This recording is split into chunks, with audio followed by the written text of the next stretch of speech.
You have models everywhere. When you work, when you think, you use models. You have models in mathematics, of course. You have models in physics. In science, they are called theory, bon, but they are models. You have models in psychology, like the MBTI, or what I said about left and right brain. It's a model. It's all about simplifications. You have models in philosophy, a lot of models. Plato, Aristotle, Kant, they all build, design, proposed models. Models is the brick of the thinking. It's the element. It's what you use all the time.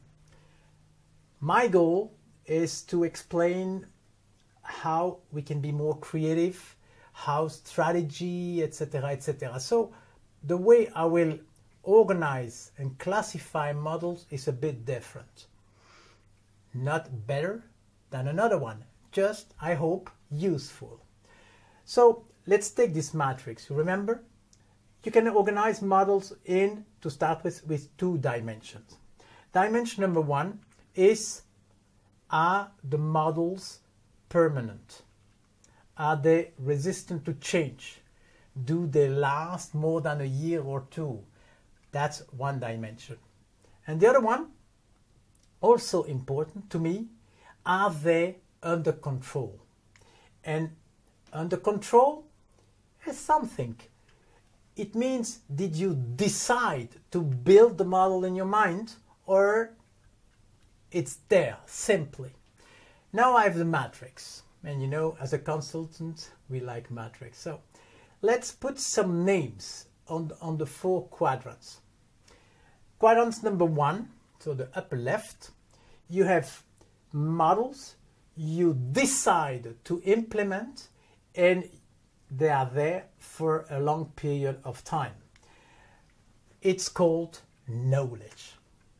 If you have studied accounting, of chemistry, or what you want, everything you study, it's a decision you take.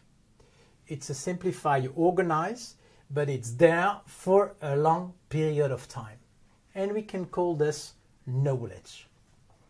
The second quadrant, on the left but below, is a bit different. Strong, resistant, really they are permanent, but you never decide really to implement. It's just there. So it's the world of beliefs, values, religions. Those are strong simplifications. You don't know exactly where they do come from, but they play a role, definitely. What's a value? Again, we need a clear definition. Let's propose this one. A value is an idea you have that something should.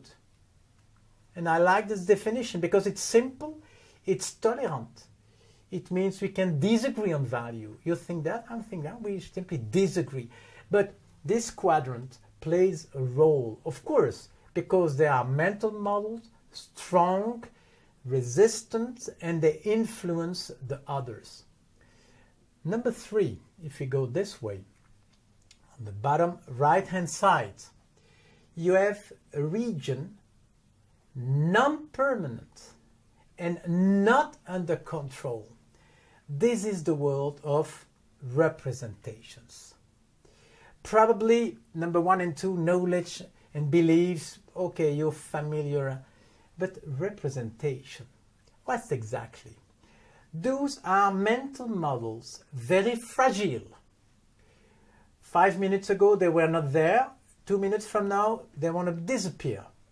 But mental models we build all the time to explain ourselves what we have in front of us, to give some coherence, some sense to the landscape, what you have in front of you. And for example, you're in a restaurant. There is a table nearby with 4 persons.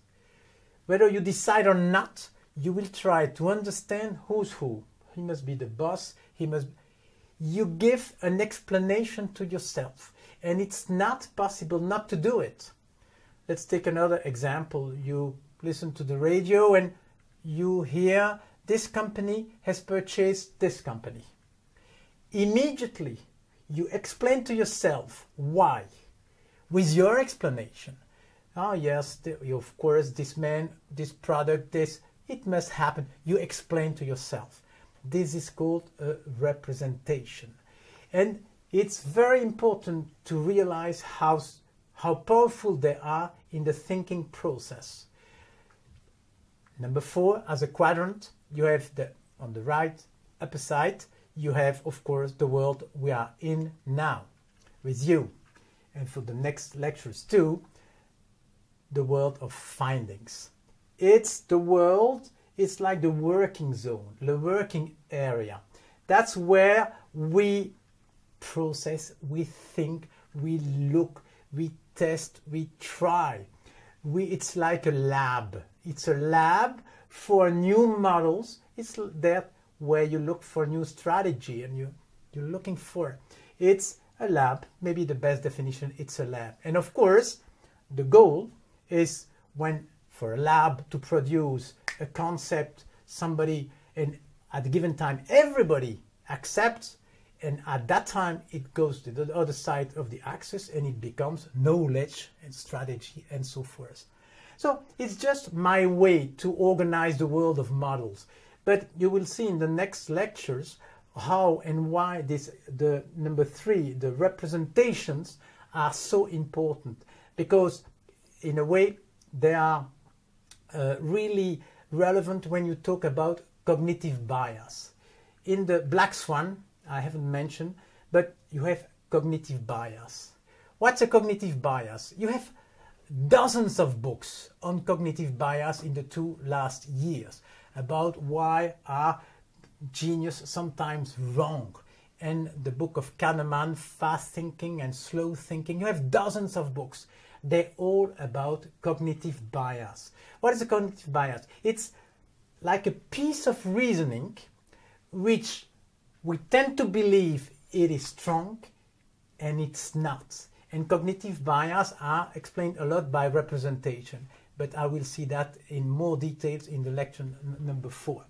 So it's enough for today. Let's summarize probably, and at the same time, let's connect this lecture number 2 to the lecture number 1. What is missing on this, on the